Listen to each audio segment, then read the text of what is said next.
So dito makikita natin yung location ng PisoNet na nakita ko. So sa mga hindi pa nakakaalam, I'm from Davao City, and kasi simula lang namin na magtayo ng PisoNet dito sa area na ito. So makikita ninyo yung kapatid ko na nagpuputol nga ng kanyang mga marine board para sa gagawin naming lagayan ng PisoNet. So tuloy kami lang din yung magsiset up, kami lang din yung magsasayos para mas makakatipid kami. So good thing kompleto ng gamit ng kapatid ko. So makikita nyo naman na talagang siya talaga gumagawa ng paraan para ma-set up namin ng mas maayos yung area ng paglalagayan namin. So bumili din kami ng mga gagamitin namin na mga angle bar and iba pang mga gamit para paglagyan ng CPU at ng coin slot. So ayan, makikita ninyo na bumili nga kami. So medyo hindi pa masyadong maayos yung area. So I know naman na matatapos din namin ito. Actually yung area na ito is dating barber shop. So pinatanggal lang namin yung mga salamin. So dinala namin sa labas yung marine board para putulin, tabasin. Is mas madali kasi sa labas, at saka pag sa loob kasi masyado siyang alikabok. So dito talagang mano-mano yung tabas namin sa mga marine board. So makikita ninyo na parang supervisor lang ako sa gilid. Sa totoo lang, internet cafe ko ito. Yung kapatid ko nasa 3 branches na yung kanyang nagawa. So tig branch meron siyang tig 15 units. So sobrang dami na, ang laki ng kinikita na kapatid ko, kaya tumulad na lang din ako sa kanya. At least meron akong kita daily per hour. So walang nasasayang na oras. So yan. So pasalamat na lang din ako at meron akong kapatid na ganyan kasipag at ganyan kagaling sa mga gawaing mga pang negosyo. So yan, makikita natin na talang sinusukat talaga namin. Actually nasukat na namin sa loob.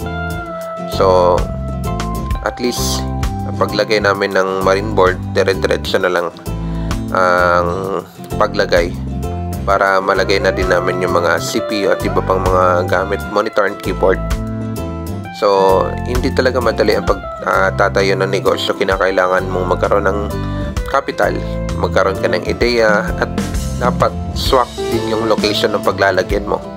So good thing nakakita ako ng location na malapit sa mga bahay, maraming mga bata, nasa major roads, malapit din sa school.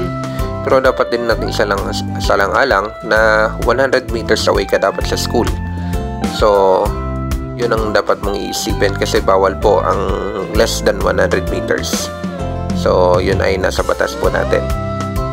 So ayun, makikita ninyo na tinutulungan ko yung kapatid ko na lagyan ng mga marka yung puputuloy namin ng mga kahoy.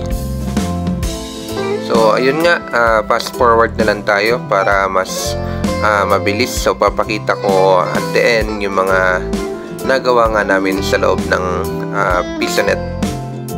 So eto, fast forward muna natin. So papakita ko later yung mga pictures at larawan na makikita natin yung nagawa namin na lagayan ng mga CPU, monitor at iba pang mga gamit para sa PisoNet.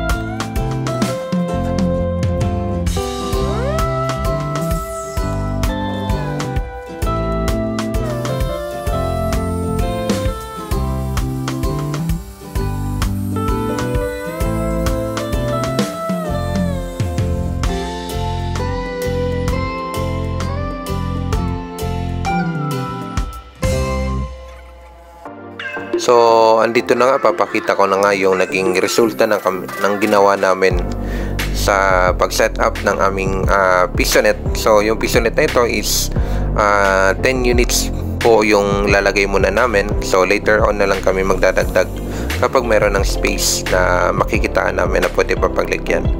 So ayan po ang aming finished product. So papakita ko dyan yung at the end kung ano talaga yung magiging setup. So yan magagamit namin.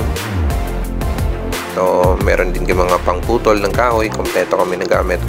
So ayan, makikita ninyo na nalagay na nga namin yung mga marine board para sa paglagyan ng keyboard, mouse, and monitor. So ayan ang aming finished product.